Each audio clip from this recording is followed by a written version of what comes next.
você, mas eu entendo quando o homem tem uma vocação para servir a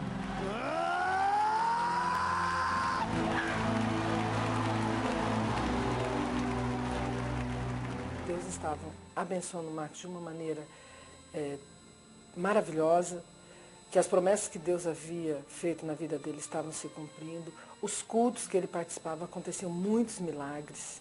Eu saí de casa, comecei a andar com a minha brasilinha pelas ruas da cidade sem saber o que fazer. Eu passei na frente da Intel e me deu vontade de entrar lá dentro, pedir as contas, falar que eu estava arrependido.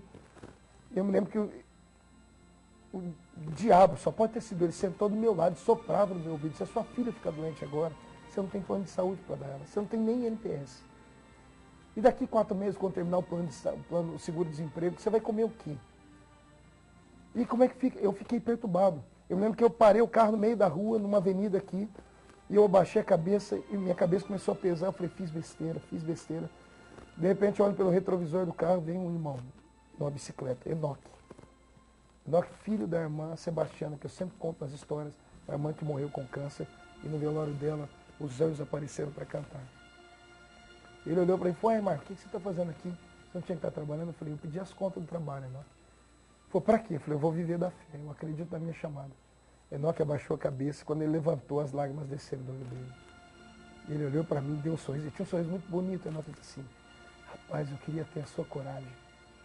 Porque a Bíblia diz que ninguém perde com Deus. O plano de Deus na sua vida é esse. Nessa vida, tudo que você deixa por Ele é 100 vezes tanto.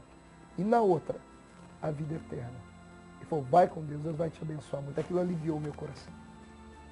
Fui para casa, falei com o pastor na época que me apoiou, dizendo que era para eu acreditar. Meu sogro me deu um apoio muito grande. Sem o consentimento dele eu não teria ido. E eu fui na sede de Ribeirão Preto, que era a nossa sede, e me apresentei como evangelista itinerante. O pastor disse: olha, agora está aqui Marco Feliciano, evangelista itinerante. Vamos ajudá-lo. Desse dia em dia, ninguém nunca mais me convidou para nada, Wellington. Foram 4 meses parado em casa. Meus pais ou a mãe dele dava muito, ajudava a gente com comida. Não tinha condições. Foi os 4 meses de seguro-desemprego. Eu fiquei 4 meses parado. Ninguém me convidava nem para fazer uma oração mais. As igrejas que me convidavam antes pararam de me convidar porque eu acho que agora eles tinham que me dar uma oferta, então eu não era mais um pregador conveniente. Porque antes eu ia, como eu trabalhava, antes não precisava nem me dar minha gasolina. Eu ia, pregava, de bom grado e voltava. Mas agora não, agora eu assumi a fé. Eu comecei a fazer minhas fitinhas em casa, fita cassete. Ele tinha fitas, mas o pessoal não comprava. Então a gente passou muito apertado.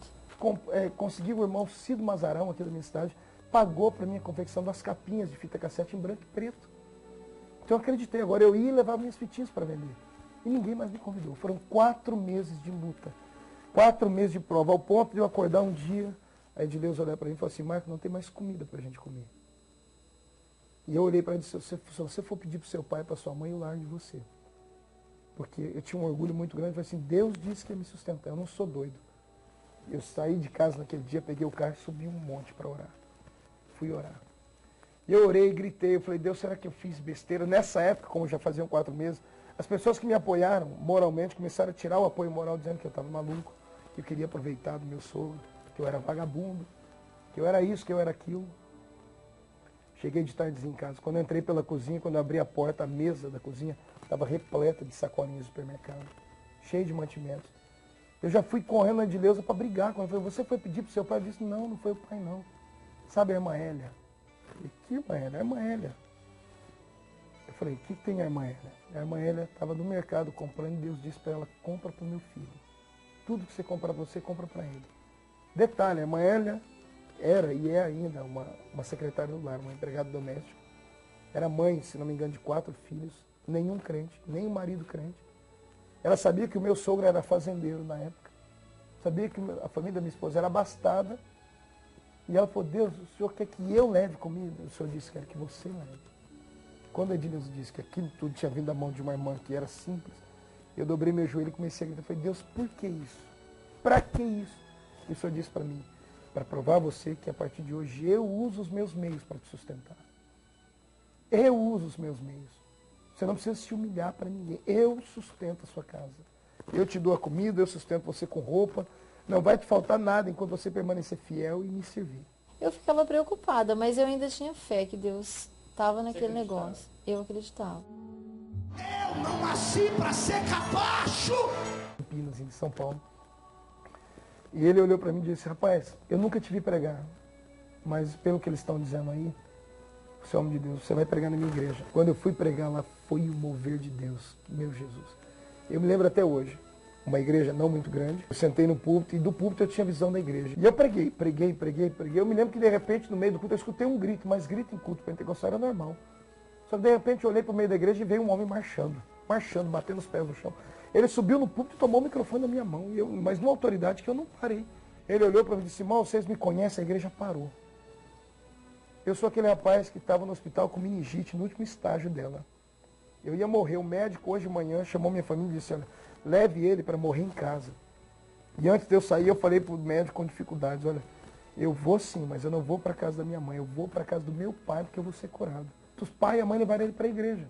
Enquanto eu pregava, ele não conseguia ouvir, porque doía todo o corpo dele. Ele disse que ele não conseguia entender o que eu pregava, mas de repente, quando ele abriu o olho, ele olhou do lado dele, tinha um homem que pegava fogo, dos pés à cabeça. E o homem olhou para ele e fez assim, ó, e colocou aquela mão cheia de fogo sobre a cabeça dele. E o fogo desceu da cabeça aos pés e os nervos dele foram estralando e soltando. E de repente ele estava de pé, curado. Isso, pegue isso, guarde no peito e dê um grito de glória!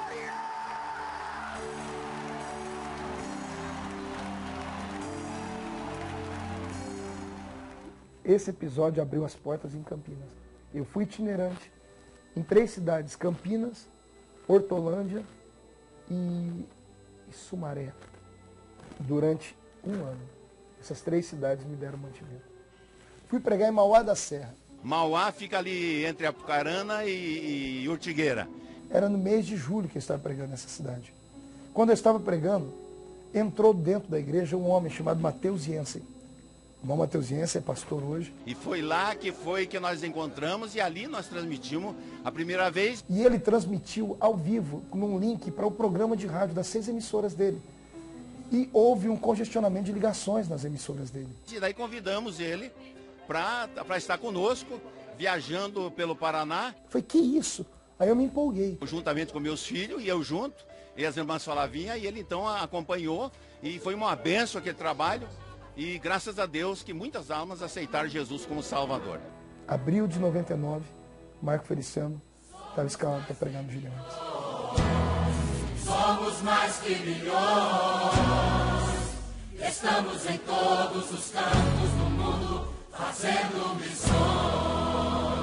Somos mais que milhões, somos mais que milhões, Gideões missionários. Eu pedi para o pastor Cizino, que não conhecia ele aqui dos Gideões Missionários, para colocar ele para pregar numa festa.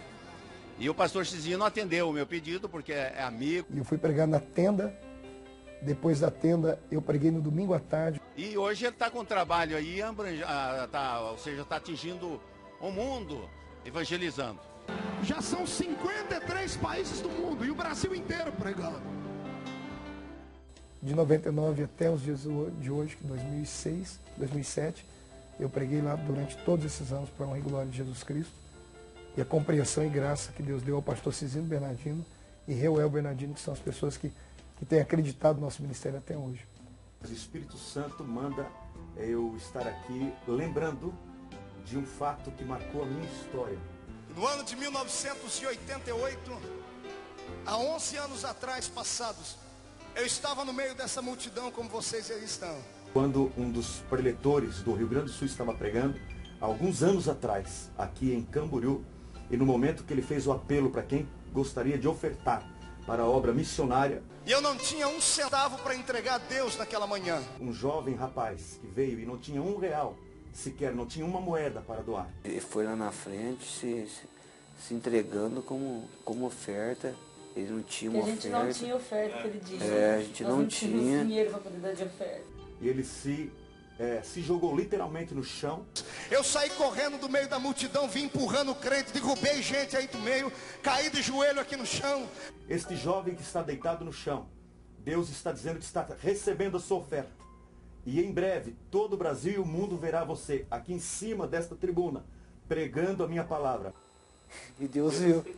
E Deus viu. E Deus aceitou. 11 anos se passaram, tenho pregado o Evangelho de Deus na Europa, na África e aqui no nosso Brasil. E você foi aquele rapaz, novinho, que não tinha nada. Se jogou ali e se entregou para Deus. Agora a gente vê que Deus é fiel. Em tudo isso a gente vê que Deus é fiel. Deus prometeu para ele e Deus cumpriu. Quando Deus quer agir, Ele abre caminho no meio do mar. Ele usa a jumenta de forma que ela consegue falar. Ele muda e faz o relógio de Acás girar ao contrário. Ele para o sol, Ele detém a lua, Ele muda de horário. Quando Deus quer agir, faz o rei dormir, 2 vezes sonhar. Outro perder o sono e ler para não ver o tempo passar. Quando Deus quer agir... Porque o mesmo Deus que fez o que fez na vida do pastor Marcos, pode fazer na nossa vida e na sua vida, de quem está assistindo também. Ele faz o urubu se tornar em garçom e levar alimento do bom. E enquanto não chove, não falta alimento e o profeta não morre.